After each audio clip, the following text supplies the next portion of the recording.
रुको रुको रुको रुको, ये मोबाइल तुम ले लो, इधर आओ, ऐसे ऐसे करो। इससे मैं इंटरव्यू लूँ थोड़ा सा। सर कैसा लगा पिक्चर सर आपको ये? बहुत अच्छा पिक्चर था जी सर, लोगों को देखना चाहिए पिक्चर? जरूर देखना चाहिए और अपने बच्चों को अपने परिवार को दिखाना चाहिए, ताकि लोगों को एक जो ज्योतिबा फुले और सावित्री बाई फुले का जो एजुकेशन के लिए, समाज के लिए जो योगदान था, उन लोगों को, आज के लोगों को अपने जीवन में उतारना चाहिए। कहने का मतलब यह है सर, आज के तारीख में अगर बच्चियाँ, एक महिलाएं फाइटर प्लेन से लेकर ट्रेन चला रही हैं, तो उसमें सबसे बड़ा अगर योगदान रहा है तो सावित्री बाई फुले और फातिमा शेख का रहा है। जरूर, मैं इस बात से जरा भी कतई ये नहीं कहूँगा।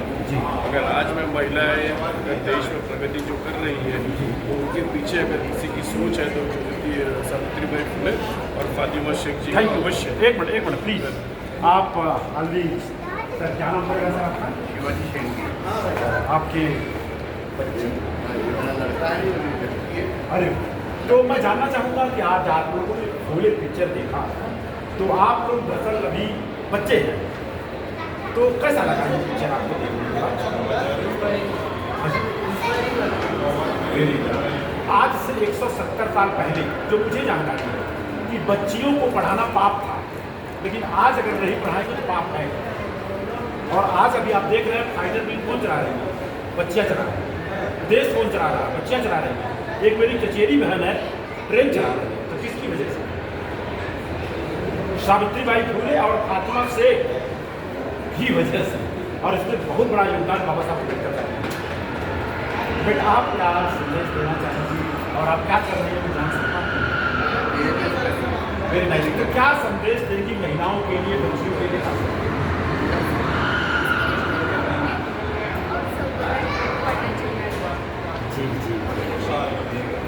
और पूरे भारत का सर्वे हुआ है, 5% लोगों को छोड़ करके बाकी किसी को मालूम नहीं है भारत की प्रथम शिक्षिका महिला कौन है। तो जिसको नहीं मालूम है कसूर उसका नहीं है, जिसको जानकारी हुआ और उसने बताया नहीं, कसूर उसका है। तो जहाँ भी चले आप लोग, खास करके सावित्री बाई फुले की चर्चा करें। सर, क्या संदेश देंगे आप ये?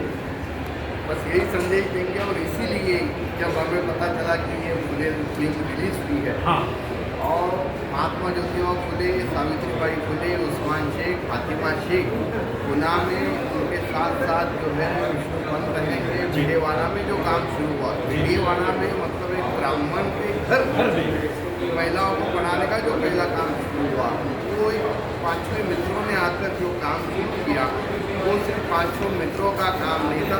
5-6 मित्रों ने महात्मा ज्योतिबा फुले के नेतृत्व में पूरे भारत वर्ष को नई दिशा दिखाने का काम।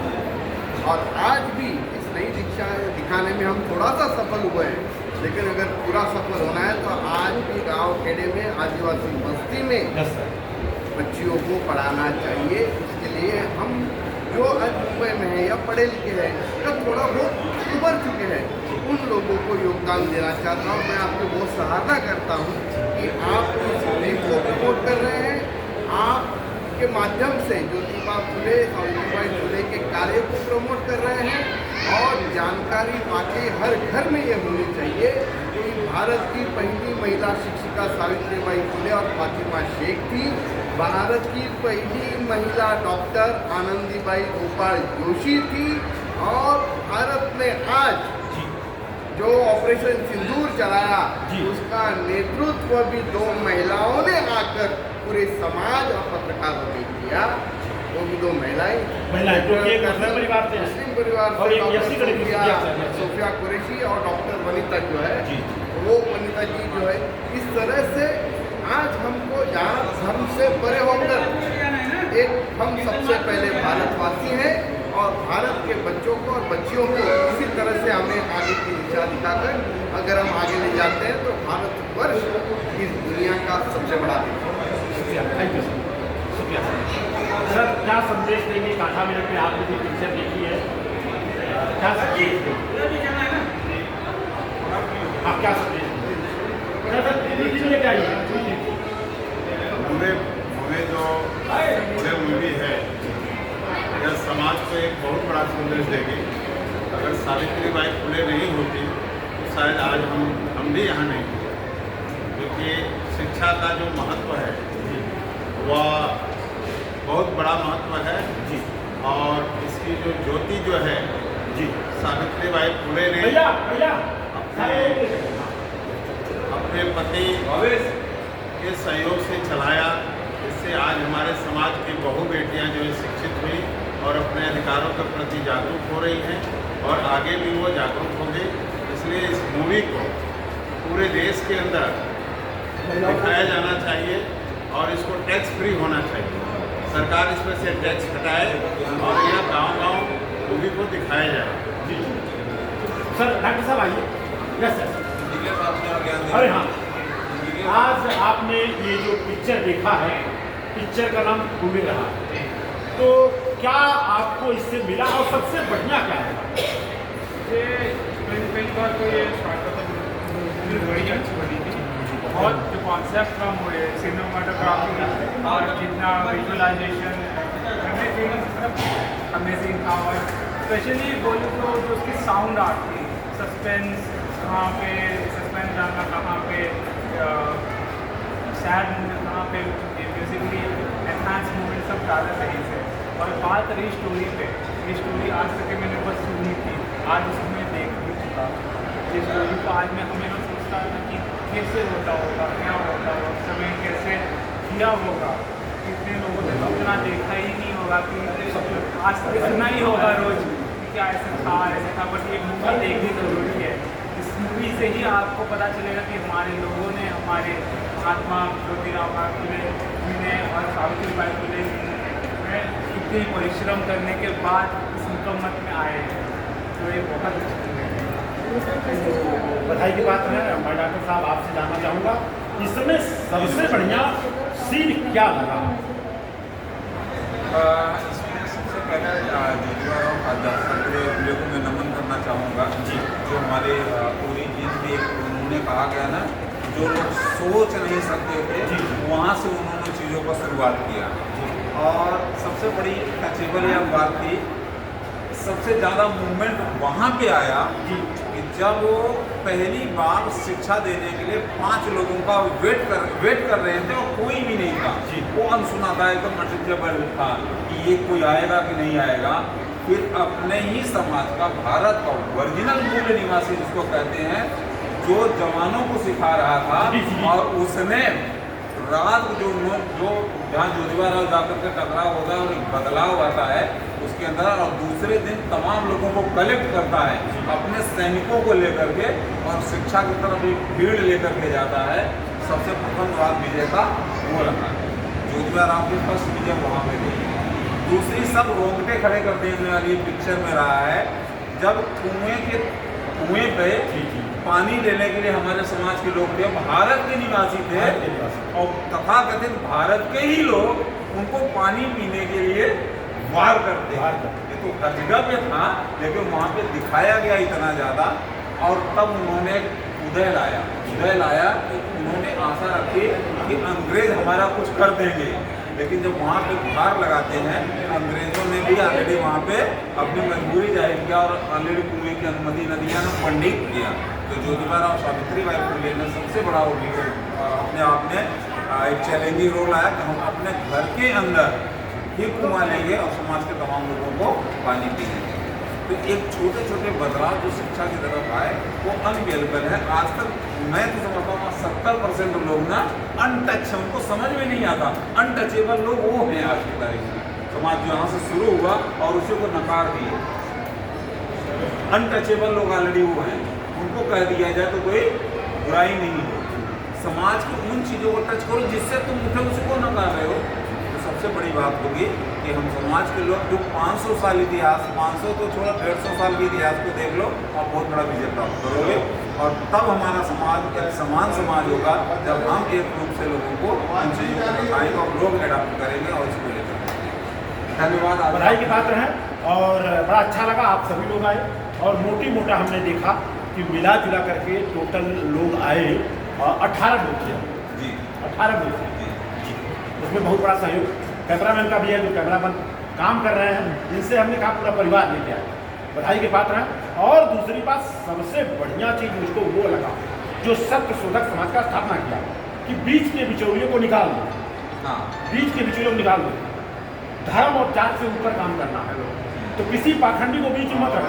आप डॉक्टर हैं, मैं मास्टर हूँ, आप टीचर हैं, आप रेलवे वाले हैं, आप हैं, तो अपने घर के बच्चियों का जो संस्कार है हम आप खुद कराएं, ये सबसे बढ़िया है। यह सराहनीय रहा और उसमें सबसे बड़ा धन्यवाद आपके समाज के लोगों को आप एकत्रित किए, ये मैसेज लोगों में तब पहुंचा जब आप यहाँ पे लाए हैं। और मैं ऑलरेडी इसका पुरजोर समर्थन करता हूँ कि बीच के एजेंटों को हटा दो। कोई भी होगा अगर ईश्वर है धरातल पे तो हमारी बात को डायरेक्ट समझ लेगा, यस, हमारी भावनाओं को समझ लेगा। अगर नहीं है तो उसकी जरूरत नहीं है। हमारे आपके बीच में रेलवे में आप ऑलरेडी मोटरमैन के रूप में है माने दीनानाथ जी, और बाबा हवाई अड्डा के पास रहने वाले हैं, तो सर क्या संदेश देंगे आधे मिनट में? और आप एकदम बदल चुके हैं, बताने की जरूरत नहीं है। संदेश ये है कि इसका जो है शिक्षा है, वो संदेश ऑलरेडी दे रहे हैं। शिक्षा बिना मति गई, मति बिना गति गई, गति बिना नीति गया, नीति बिना नीति गया, नीति बिना उधर लड़ाई आ गया, समझा रहे हैं। तो एक चीज़ है शिक्षा बेसिक चीज़ है, एजुकेशन होगा तो गुलामी का कोई एहसास होगा, तो गुलामों को गुलामी का एहसास करा दो, गुलाम अपनी जरिया तोड़ कर देते हैं। आज की क्रांति रोशन दिखाए थे उसका स्टडी बाबा साहब ने बोला शिक्षा और श्रेणी का दूध है, तो ये का मुद्दा आड़ेगा।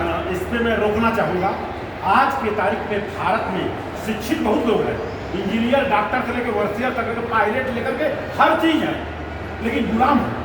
बाबा साहब ने कहा शिक्षा वो शेरनी का दूध है, जो पिएगा वो दहाड़ेगा, वो राएगा।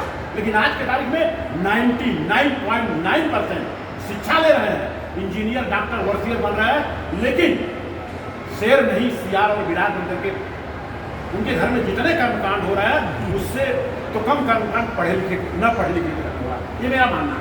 जितने पढ़े लिखे लोग हैं उनके घर में कर्मकांड ज़्यादा हो रहा है, ये मेरा मानना है। वो आपका सही मानना है और सही चीज़ों में हो रहा है। एक्चुअली में देखा जाए तो जिन चीज़ों की शिक्षा ले रहे हैं उन चीज़ों के मूल भावना को, जैसे संविधान लोग देखते हैं, लेकिन संविधान की अगर मूल भावना को लिया जाए तो 90% संविधान आपका खत्म हो जाता है। शिक्षा का अपने अंदर इम्प्लीमेंटेशन लोगों का नहीं हो रहा है। कहने का मतलब उन्होंने साफ साफ बता दिया, जहाँ तर्क का विषय नहीं है वो पाखंड है। साफ साफ उन्होंने कह दिया। जो तर्क को झेल नहीं सकता वो किसी अवसर को उतर नहीं सकता। बधाई के पात्र हैं। इसलिए तो उन्होंने कहा कि सत्य को शोधने वाला, शोधने का मतलब है वैज्ञानिक तरीके से उसको शोधना। इसलिए बाबा साहब अम्बेडकर ने आर्टिकल 51 में इस बात को कहा कि सत्य को शोधने वाला हमारा संविधान है, और जब तक वो सत्य को नहीं शोधे तो पढ़ाई का मतलब डिग्री नहीं होता है। पढ़ाई का मतलब ये नहीं होता है, पढ़ाई तो कोई भी कर सकता है, लेकिन समझदार नहीं बन सकता। अगर समझदार नहीं बन सकता है वो देश का जिम्मेदार नहीं बन सकता। बधाई के पात्र हैं। इसी के साथ पात्रों को विराम दिया था, लेकिन हमारे जो फोटोग्राफी का काम कर रहे हैं माननीय, परिचय बता दें अपना। मेरा नाम ताकेश्वर राम है, मैं चांदपुर सेक्टर नंबर 5 में रहता हूँ और पेशे से मेरा कांच का बिजनेस है। जी। डिजाइन में एक आर्टिस्ट हूँ जो कांचों में डिजाइन बनाता हूँ। पहली बात तो बधाई के पात्र हैं। आज हमारा आपका बुद्ध विहार में मुलाकात हुई, भोजन हुआ, आपके भाई से मैंने बात किया, आप नाना बोलते बोलते करीबन 11 लोगों से आए आप जी, जिसमें से 3 टिकट तो था ही, 8 टिकट इन्होंने निकाला और पूरे परिवार के साथ दिखाया सर। जी सर। तो सर देखने के बाद कैसा लगा आपको, अनुभव कैसा हुआ? बहुत अच्छा लगा। ये पिक्चर जो है कि एक समाज को आईना बन के सामने आई हुई है, जो लोग नहीं जानते कि सावित्रीबाई फुले कौन है और महात्मा ज्योतिबा फुले, उनके बारे में पूरा इसमें दिखाया जा रहा है, बताया जा रहा है कि समाज में दुनिया में उनको कैसे जोड़ा गया और आज हमारे देश के लोग, समाज के लोग, भारत के लोग आज इस पिक्चर को देखते नई दिशा में। चलिए बधाई के पात्र हैं, शुक्रिया।